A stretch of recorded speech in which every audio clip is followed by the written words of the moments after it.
Bismillahirrahmanirrahim. Sebelumnya, Assalamualaikum warahmatullahi wabarakatuh. Perkenalkan, kami dari kelompok 3 ingin menyampaikan sebuah materi tentang risiko of fraud dengan anggota kelompok. Yang pertama, Eva Febriani Kartika Hesti. Yang kedua, Fadila Tafatanalin. Yang ketiga, Paulina Dwi Rahmawati. Yang keempat, Farah Anggitya Azizah. Yang kelima, Vina Dwi Erika. Yang keenam, Halimatul Munawaroh. Yang ketujuh, Herlina Popi Nur Cahyani. Yang kedelapan, Indah Dwi Astuti. Dan yang terakhir, Laili Sohibatul Masrufah. Langsung saja masuk ke materi yang pertama, mengenai definisi risiko fraud. Nah, sebelum kita mengetahui definisi dari risiko fraud, alangkah baiknya kita harus mengetahui dulu mengenai definisi fraud. Fraud atau kecurangan merupakan suatu tindakan yang dilakukan secara sengaja untuk tujuan pribadi atau kelompok. Nah, di mana tindakan yang disengaja tersebut dapat menyebabkan kerugian bagi pihak tersebut atau sebuah instansi tertentu. Selanjutnya, definisi risiko fraud. Risiko fraud adalah risiko yang dialami oleh suatu perusahaan karena faktor terjadinya tindakan kecurangan yang disengaja, baik kerugian yang bersifat materi maupun non-materi. Di mana kerugian materi itu diukur dari segi finansial dengan mengacu pada mata uang yang dipakai, seperti rupiah, dolar, ringgit, yen, dan lain sebagainya. Dan kerugian non-material menyangkut dengan kerugian yang bersifat non-keuangan, seperti menurunnya kepercayaan publik pada perusahaan. Materi yang selanjutnya yaitu bentuk-bentuk fraud. Kecurangan pada prinsipnya mempunyai banyak sekali bentuknya.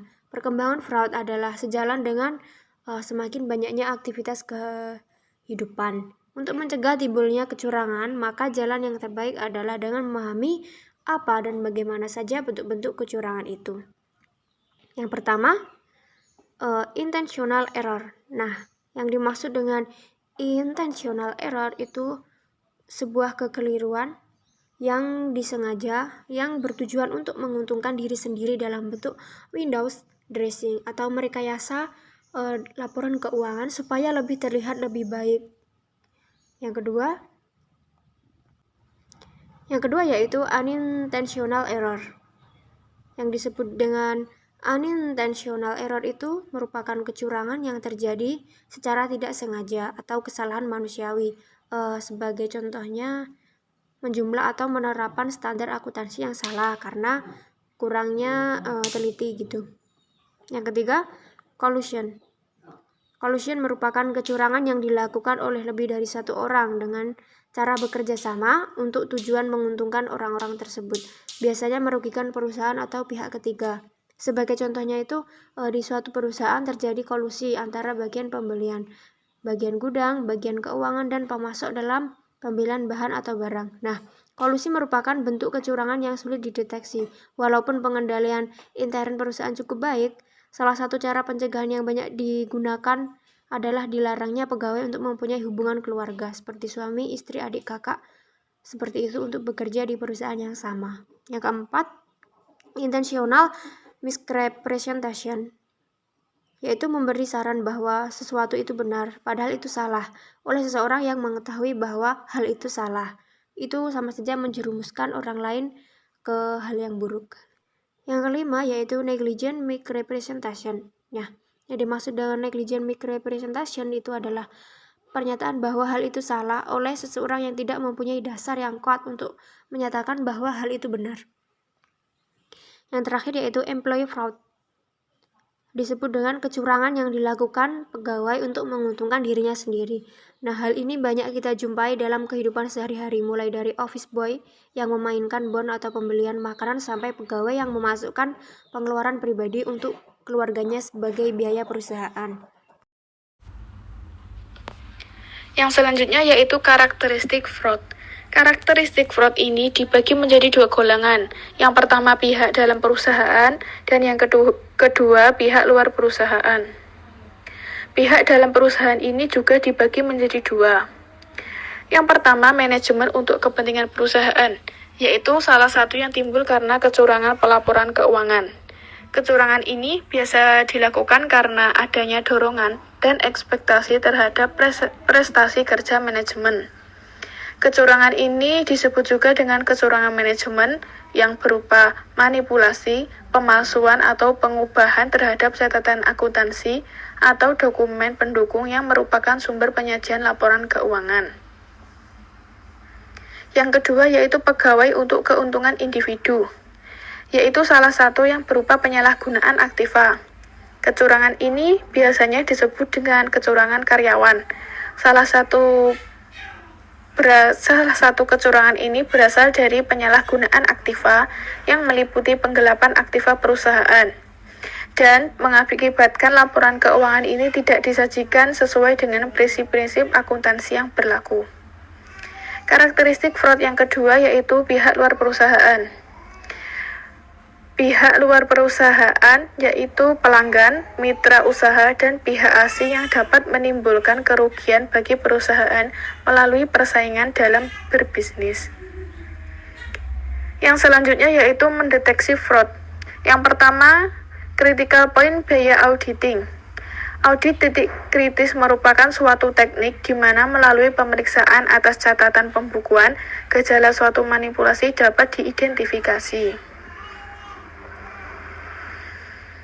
Hasilnya berupa gejala atau kemungkinan terjadinya kecurangan yang pada gilirannya mengarah kepada penyelidikan yang lebih rinci.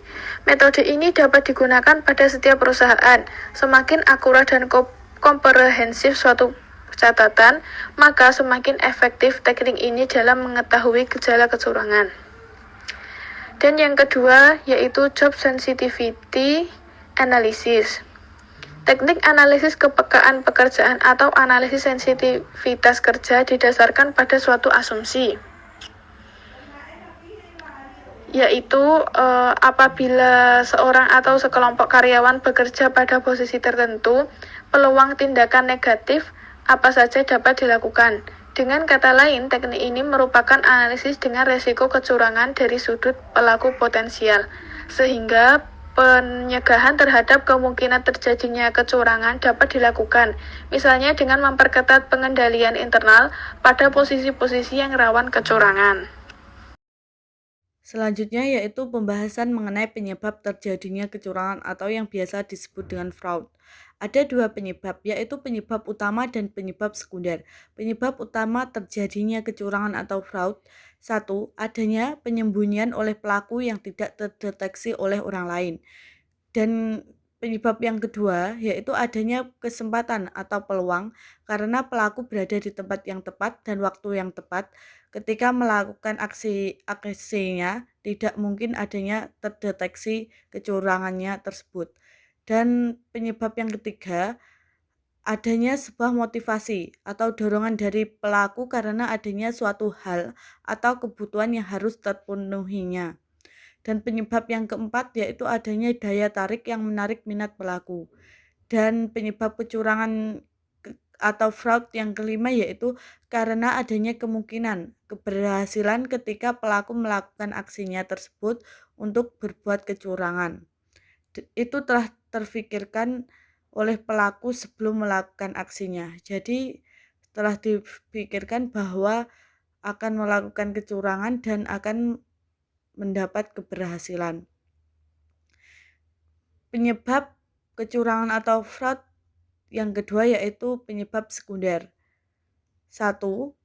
Penyebabnya yaitu karena telah hilangnya sebuah kepercayaan dan penghargaan sehingga menyebabkan hubungan antar pemberi kerja atau yang kerja jelek, sehingga memunculkan sebuah pikiran kecurangan adalah suatu hal yang wajib dilakukannya.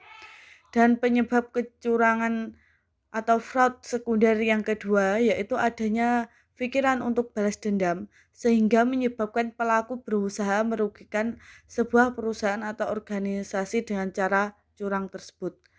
Dan penyebab sekunder terjadinya kecurangan atau fraud yang ketiga adanya sebuah tantangan yang ada di lingkungan kerja sehingga mengakibatkan karyawan untuk melakukan hal-hal yang dianggap termasuk kecurangan demi sebuah kebebasan para pelaku atau karyawan tersebut dalam melakukan kecurangan.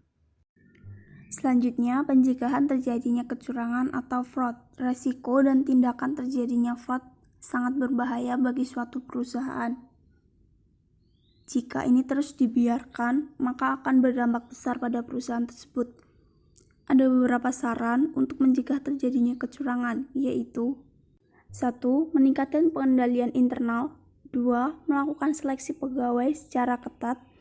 3. Meningkatkan keandalan audit departemen, antara lain dengan memberikan balas jasa yang menarik, memberikan perhatian yang cukup besar terhadap laporan mereka, dan mengharuskan internal auditor melaksanakan continued professional education. Yang keempat, memberikan imbalan untuk seluruh pegawai. 5. Melakukan rotation of duties. 6. Memberikan sanksi yang tegas bagi yang bersalah dan memberikan penghargaan kepada mereka yang berprestasi. 7. Menumbuhkan rasa keterbukaan dalam perusahaan. 8. Manajemen harus memberikan contoh yang baik. 9. Membuat kebijakan tertulis. Ada juga jenis-jenis fraud, yaitu 1. Penyimpangan atas aset atau aset misappropriation, yaitu penyalahgunaan atau pencurian aset harta perusahaan. Dan fraud ini merupakan fraud yang paling mudah dideteksi karena sifatnya yang dapat diukur atau dihitung. Yang kedua, pernyataan palsu atau salah pernyataan. Fraudulent statement.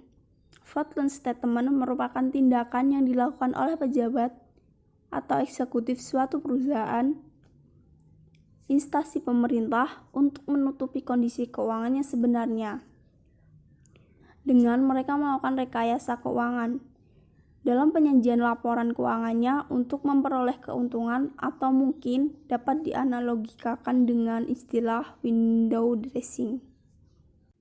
Yang ketiga, korupsi atau corruption. Jenis fraud ini yang paling sulit dideteksi karena menyangkut kerjasama dengan pihak lain, seperti suap dan korupsi, di mana hal ini merupakan jenis yang terbanyak terjadi di negara-negara berkembang, yang penegakan hukumnya lemah dan masih kurang kesadaran akan tata kelola yang baik, sehingga faktor integritasnya masih dipertanyakan. Fraud jenis ini seringkali tidak dapat dideteksi karena para pihak yang bekerja sama menikmati keuntungan. Bisa juga disebut simbiosis mutualisme. Termasuk di dalamnya adalah penyalahgunaan wewenang atau konflik, penyuapan, penerimaan yang tidak sah atau ilegal, dan pemerasan secara ekonomi. Selanjutnya yaitu fraud pada bagian keuangan. Bagian keuangan sudah jelas jika fraud atau kecurangan itu berkaitan dengan perubahan angka-angka pada laporan keuangan atau financial statement, di mana angka-angka tersebut tidak disajikan sewajarnya, tapi diubah-ubah. Selanjutnya yaitu kecurangan pelaporan keuangan atau financial statement fraud dapat dilakukan dengan 3 cara. Yang pertama yaitu manipulasi, pemalsuan, atau perubahan catatan akuntansi dokumen pendukung dari laporan keuangan yang disusun. Manipulasi di sini maksudnya yaitu sebuah proses rekayasa yang secara sengaja dengan melakukan penambahan, penyembunyian, penghilangan terhadap bagian atau keseluruhan sebuah sumber informasi. Dan yang kedua yaitu kekeliruan atau kelalaian yang disengaja dalam informasi yang signifikan terhadap laporan keuangan. Jadi maksudnya dalam laporan keuangan seseorang itu melakukan kelalaian atau kekeliruan yang disengaja. Dan yang terakhir atau yang ketiga yaitu melakukan secara sengaja penyalahgunaan prinsip-prinsip yang berkaitan dengan jumlah, klasifikasi, dan cara penyajian. Yang dimaksud cara penyajian di sini yaitu usaha menyampaikan berita agar lebih menarik. Fraud atau kecurangan dalam laporan keuangan mempengaruhi berbagai aspek. Aspek pertama yaitu pelaku pasar, aspek kedua yaitu investor, aspek ketiga yaitu organisasi, aspek keempat yaitu karyawan. Selanjutnya, tugas auditor. Sebelum kita menjelaskan tentang tugas dari auditor, alangkah baiknya kita mengetahui apa sih auditor itu. Auditor adalah seseorang yang memiliki kewenangan melakukan peninjauan serta verifikasi keakuratan segala laporan keuangan. Auditor juga bertanggung jawab untuk memastikan perusahaan tersebut tidak melanggar undang-undang perpajakan. Sehingga tidak heran bila auditor adalah orang-orang yang memiliki keterampilan serta kualifikasi khusus untuk menjalankan tugas audit pada catatan keuangan. Sehingga kewajiban seseorang auditor yaitu untuk melaporkan keadaan yang sebenarnya kepada pihak yang berkepentingan. Kemudian yang selanjutnya, penyebab seseorang melakukan fraud. Yang pertama, tekanan atau pressure. Salah satu faktor utama yang mendorong seseorang melakukan fraud adalah adanya tekanan yang harus dihadapi dalam kehidupan sehari-hari. Misalnya ada banyak orang yang merasa tertekan karena penghasilan menurun tajam, sehingga kesulitan memenuhi kebutuhan hidup. Yang kedua, kesempatan atau opportunity. Bukan hanya inisiatif pelaku, sebuah tindakan kriminal atau pelanggaran hukum selalu terjadi karena adanya kesempatan. Orang yang sebelumnya bekerja dengan baik dan profesional bisa saja tergiur oleh situasi di sekitarnya. Kemudian terdorong melakukan fraud karena melihat adanya kesempatan untuk melakukannya tanpa diketahui orang lain. Yang ketiga, rasional. Fraud juga bisa terjadi karena adanya rasionalisasi atau pandangan bahwa tindakan kecurangan yang dilakukan adalah sebuah kewajaran. Kemudian, bentuk-bentuk tekanan atau pressure yang menyebabkan seseorang melakukan fraud ada 4, yaitu yang pertama financial pressure. Masalah keuangan memang bisa membuat seseorang melakukan tindakan yang tidak jujur atau fraud. Tekanan-tekanan karena masalah keuangan tersebut bisa dipicu karena gaya hidup yang berlebihan, tidak puas dengan apa yang didapat sekarang ini atau rakus, banyak hutang atau tanggungan, dan lain-lain. Yang kedua, vice. Kebiasaan buruk yang sudah mendarah daging dan tidak bisa dihilangkan begitu saja juga membuat seseorang bisa terdorong untuk melakukan tindakan fraud. Terlebih bila kebiasaan-kebiasaan tersebut memerlukan dana yang cukup banyak seperti berjudi, minuman keras, dan prostitusi. Semua kebiasaan-kebiasaan tersebut memerlukan dana yang cukup besar untuk memenuhinya. Itu sebabnya mengapa seseorang yang sudah kecanduan dengan salah satu hal yang telah disebutkan sebelumnya bisa melakukan fraud. Yang ketiga, work-related pressure. Hubungan yang tidak baik dengan salah satu pihak perusahaan juga bisa membuat seseorang melakukan fraud. Ketidakpuasan dalam pekerjaan yang disebabkan karena pihak lain yang ada dalam perusahaan bisa mendorong seseorang untuk melakukan tindakan yang tidak baik berupa fraud. Selanjutnya, yang keempat, other pressure. Tekanan lainnya yang bisa membuat seseorang melakukan fraud, misalnya persaingan dengan teman seangkatan yang membuat seseorang merasa harus melakukan fraud agar tidak merasa malu dengan teman seangkatan yang mungkin dinilai lebih sukses, dan lain-lain. Bila tidak kuat dengan ketekanan-tekanan tersebut, seseorang akan memilih untuk melakukan fraud demi adanya sebuah pengakuan baik dari istri atau tunangan maupun dari teman. Untuk materi selanjutnya yaitu bidang risiko fraud. Di sini dibagi menjadi 4 kelompok. Yang pertama, fraud pada bidang marketing. Contohnya, membuat rencana biaya promosi yang berlebihan atau di luar kewajaran, melakukan promosi suatu produk namun sebenarnya tidak sesuai dengan kenyataan produk, menjual barang hadiah kepada para konsumen, mengambil barang tester.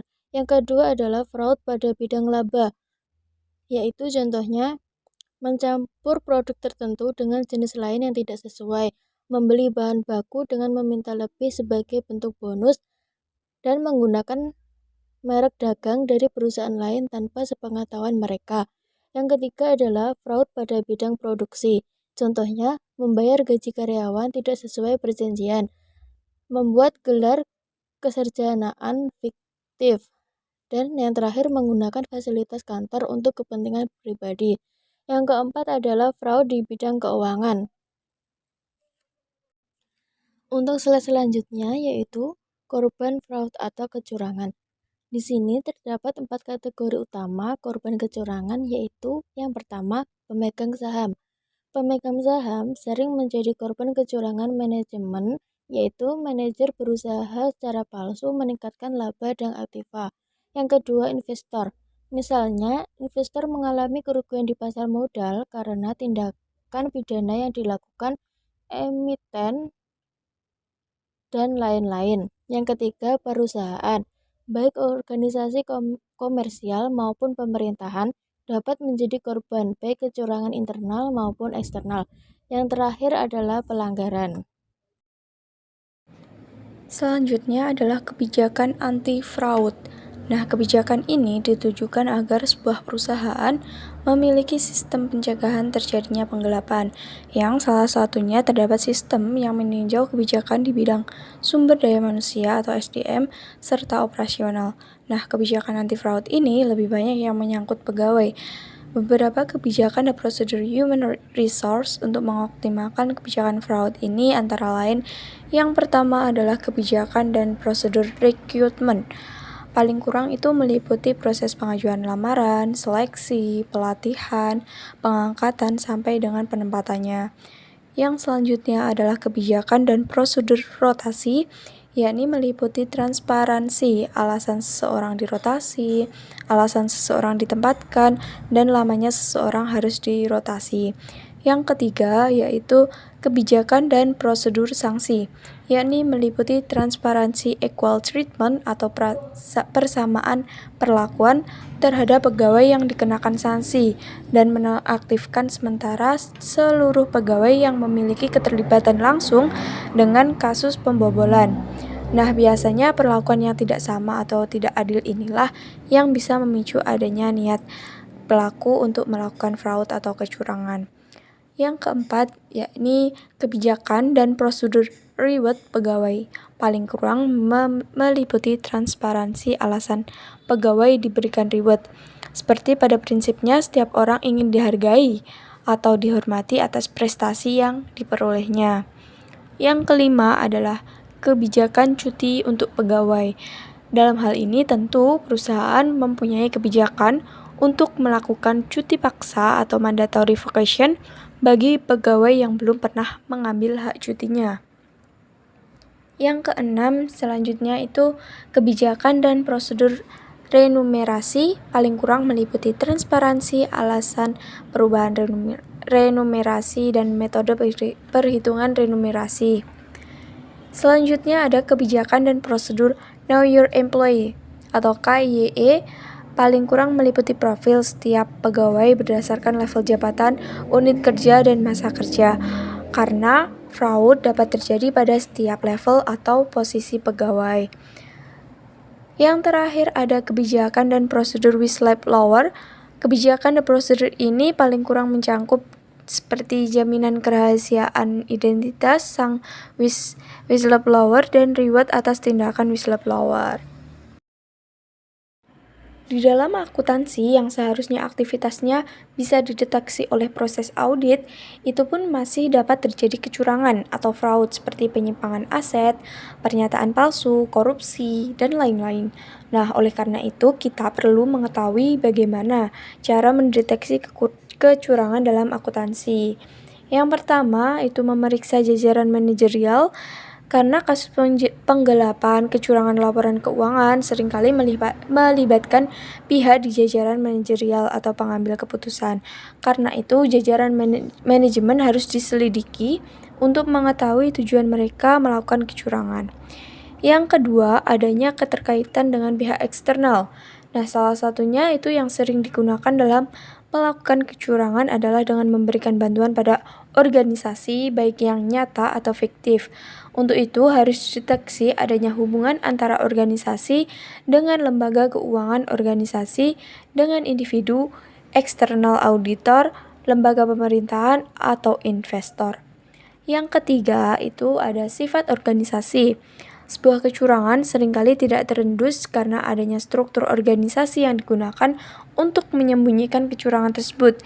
Misalnya, struktur organisasi yang terlalu kompleks atau tidak adanya internal audit dalam sebuah departemen. Yang keempat, adanya laporan keuangan dan karakteristik operasional. Melakukan pemeriksaan diantaranya rekening pendapatan, aset, kewajiban, pengeluaran atau ekuitas. Tanda kecurangan yang seringkali terdeteksi adalah adanya perubahan dalam laporan keuangan. Selanjutnya ada auditor internal, yakni penilaian yang dilakukan oleh personel dalam organisasi yang memiliki kompetensi dalam hal meneliti catatan akuntansi perusahaan, dan pengendalian internal dalam perusahaan. Tujuan dari auditor internal ini itu adalah untuk membantu pihak manajemen dalam pertanggungjawaban dengan memberikan analisis, saran, penilaian tentang kegiatan yang diaudit. Selanjutnya yang terakhir ada auditor eksternal, yakni auditor eksternal ini diperlukan untuk mendeteksi kecurangan dalam organisasi serta melakukan analisis jika auditor internal tadi mengalami kesulitan. Oke, mungkin itu saja yang dapat kelompok kami sampaikan. Apabila ada kurangnya kami mohon maaf. Wassalamualaikum warahmatullahi wabarakatuh.